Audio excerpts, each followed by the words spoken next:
सालों पहले वरुण पर्वत के पास एक राज्य बसा हुआ था। उस राज्य में एक बड़ा सा सांप मंदविष भी रहता था। सांप बूढ़ा होने की वजह से आसानी से अपना शिकार नहीं ढूंढ पाता था। तो उसने एक दिन तरकीब सोची और वो तुरंत मेंढकों से भरे हुए एक तालाब के पास जा पहुंचा।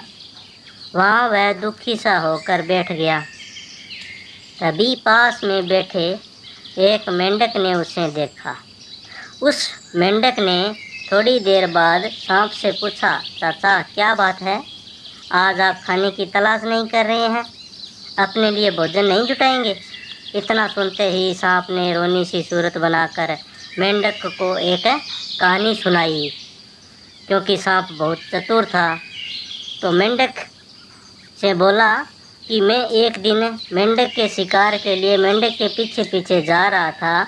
अचानक से मेंढक ब्राह्मणों के झुंड में जाकर छुप गया और उस मेंढक को भोजन बनाने के चक्कर में मैंने गलती से एक ब्राह्मण की बेटी को काट दिया, जिससे उसकी मौत हो गई। इससे नाराज होकर ब्राह्मण ने मुझे श्राप दे दिया। उन्होंने मुझे श्राप देते हुए कहा कि तुझे अपने पेट भरने के लिए मेंढकों की सवारी बनना पड़ेगा। इसी वजह से मैं इस तालाब के पास आया हूँ। यह बात सुनते ही वह मेंढक तुरंत तालाब के अंदर गया और अपने राजा जलपाक को सारी बातें बताई। राजा कहानी सुनकर हैरान हुआ। पहले तो उसने बिल्कुल भी यकीन नहीं हुआ, लेकिन कुछ देर सोच विचार करने के बाद मेंढक राजा सांप के पास जाकर बैठ गया। सांप समझ गया कि मेंढक अभी उसकी परीक्षा ले रहे हैं। सांप भी बिना विचलित हुए आराम से सबको अपने फन पर कूदने दे रहा था और उन्हें घुमा रहा था।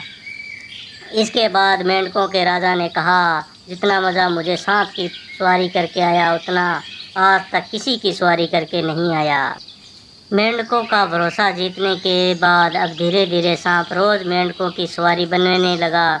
कुछ दिन बाद चतुर सांप ने अपने चलने की गति धीमी कर दी। यह देखकर मेंढकों के राजा जलपाक ने पूछा, हे सरप, तुम्हारी चाल इतनी धीमी क्यों है? इसके जवाब में सांप ने कहा, एक तो मैं बूढ़ा हो गया हूँ और ब्राह्मण के श्राप की वजह से मैं बहुत दिनों से भूखा भी हूँ। इसी वजह से मेरी गति कम हो गई है। इतना सुनते ही राजा ने कहा, तुम छोटे छोटे मेंढकों को खा लो। यह सुनकर मन ही मन सांप बहुत प्रसन्न हुआ। उसने कहा, राजन, मुझे ब्राह्मण का श्राप है, मैं मेंढक खा नहीं सकता, लेकिन अगर आप कहते हैं तो मैं कोशिश करूँगा खाने की। ऐसा करते करते वह रोज़ छोटे छोटे मेंढक खाने लगा और वह तंदुरुस्त हो गया। अब सांप को रोज़ बिना किसी मेहनत के खाना मिल रहा था। सांप काफ़ी प्रसन्न था। मेंढक सांप की इस चाल को अब तक नहीं समझ पाए थे। मेंढक के राजा को भी सांप की इस साजिश की भनक नहीं लगी। होते होते एक दिन सांप ने मेंढक के राजा जलपाक को भी खा लिया और तालाब में रहने वाले सारे मेंढकों के वंश का नाश कर दिया।